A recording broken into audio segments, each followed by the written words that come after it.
In October 2023, the government of Indonesia, the largest economy in Southeast Asia, did something that seemed utterly suicidal for a developing nation. They banned social media companies from facilitating e-commerce transactions. Overnight, a shopping engine with 125 million highly active monthly users was forced to unplug its checkout button.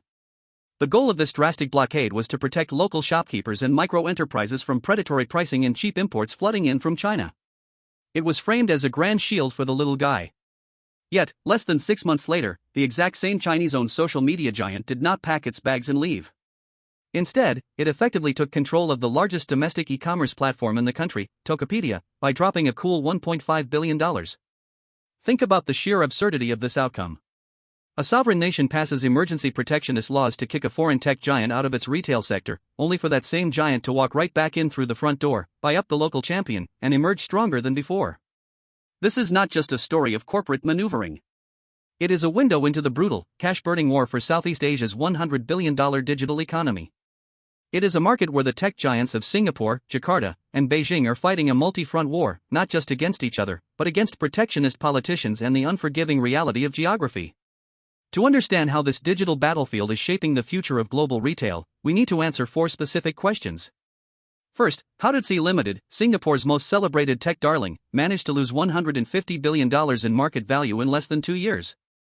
Second, how did a simple algorithm completely bypass the traditional search-based shopping model that Shopee spent a decade and billions of dollars building? Third, what were the real geopolitical forces behind Indonesia's social commerce ban, and how did TikTok use a massive local loophole to render the government's blockades useless? And finally, can any tech platform actually survive the physical reality of the Archipelago Trap, or is the geography of Southeast Asia a graveyard for corporate margins? To make sense of this, we have to look back to the decade leading up to the pandemic. The Southeast Asian tech ecosystem was once heralded as the ultimate frontier. A young, mobile-first population of over 650 million people, spread across fast-growing economies like Indonesia, Vietnam, the Philippines, and Thailand. In Singapore, a company called Sea Limited quietly built a gaming empire called Garena. Its hit game, Free Fire, was a cash machine. Garena generated so much excess capital that Sea Limited's founder decided to fund a highly unprofitable venture into e-commerce. That venture was Shopee. Shopee's strategy was simple, aggressive, and highly familiar: subsidize everything. They offered free shipping, massive discount vouchers, and subsidized prices to get merchants and consumers onto their app. For years, the gaming division funded the e-commerce losses. When the pandemic hit, Shopee went into overdrive. The stock price of Sea Limited skyrocketed, peaking at a market capitalization of over $200 billion in late 2021. Founder Forrest Li became the richest man in Singapore. Flush with capital, Shopee began expanding into Europe, Latin America, and India.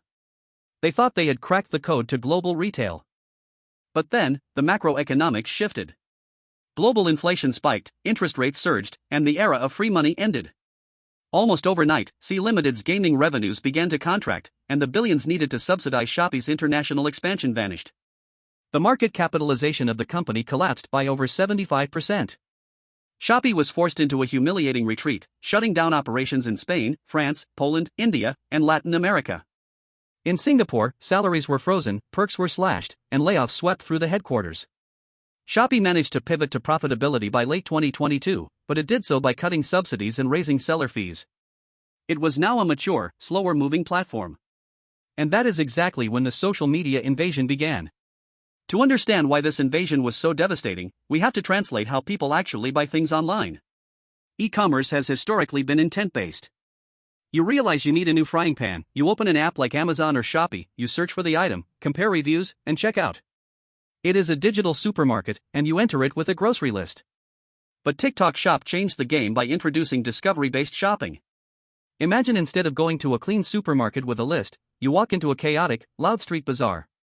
A charismatic street vendor is holding up a set of knives, chopping vegetables at lightning speed, shouting discounts, and telling you that if you do not buy in the next 3 minutes, the deal is gone forever.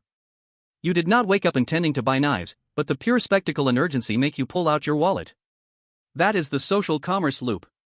TikTok has over 125 million active users in Indonesia alone, and they spend hours scrolling through their feeds.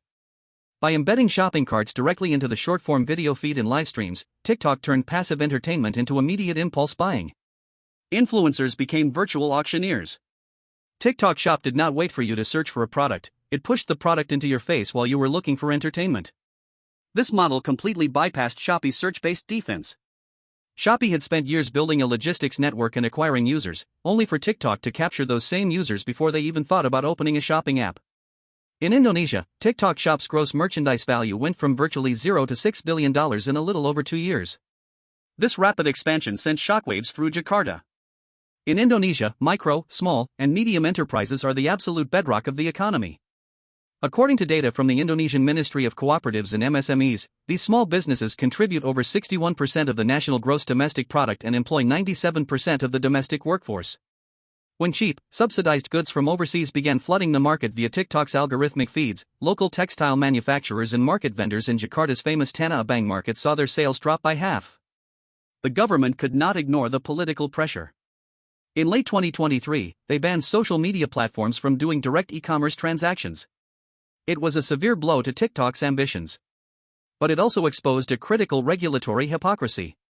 The government did not ban e-commerce, they banned social media platforms from being e-commerce platforms. This created a massive legal loophole. TikTok realized it did not need to run its own e-commerce system in Indonesia. It just needed to own someone else's. GoTo Group, the Indonesian tech giant formed by the merger of ride-hailing app Gojek and e-commerce giant Tokopedia, was struggling under the weight of its own losses. Its e-commerce arm, Tokopedia, was losing market share to Shopee. TikTok stepped in with a brilliant workaround. They bought a 75% controlling stake in Tokopedia for $840 million and promised to invest another $1.5 billion. By merging TikTok Shop Indonesia's business into Tokopedia, the transaction engine was legally separated from the social media feed. The shopping feature reappeared on Indonesian phones, but the back-end transactions were processed by Tokopedia. TikTok bypassed the ban, and the Indonesian government got to claim they protected local tech by saving Tokopedia from Shopee's dominance. But here is the twist that most observers miss. The market widely celebrated this deal as a massive victory for TikTok. They assumed TikTok's infinite cash and cultural influence would easily crush Shopee. But in reality, this acquisition might be a golden cage. By taking over Tokopedia, TikTok did not just buy market share. They bought a physical legacy logistics system in one of the most difficult geographic regions on Earth. Southeast Asia, particularly Indonesia, suffers from the Archipelago Trap. Indonesia consists of over 17,000 islands spanning 3 time zones. Shipping a package from a warehouse in Jakarta to a customer in Sumatra or Papua is not like shipping a package from Ohio to New York. It requires trucks, domestic flights, inter-island ferries, and local delivery motorbikes. According to regional logistics audits, shipping costs can devour up to 25% of the total transaction value in remote Indonesian islands, compared to less than 5% in highly connected China.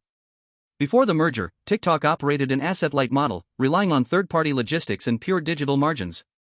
Now, they are tied to Tokopedia's asset-heavy infrastructure, which has historically struggled to achieve profitability. Shopee, on the other hand, spent years building its own in-house logistics arm, SPX Express, which significantly reduced its cost per delivery. Furthermore, by becoming the dominant player through Tokopedia, TikTok has painted a massive antitrust target on its back. In late 2025, Indonesia's Antitrust Commission, the KPPU, launched investigations into the merger, targeting potential monopolistic pricing and self-preferencing algorithms. The government that banned them once is watching them closely. TikTok is no longer a nimble digital disruptor in Southeast Asia, it is now a heavily regulated, asset-heavy retail operator fighting a costly street war in the mud. The e-commerce war in Southeast Asia is no longer just about who has the best app. It is about who can survive the grinding cost of physical logistics and the shifting winds of regional protectionism.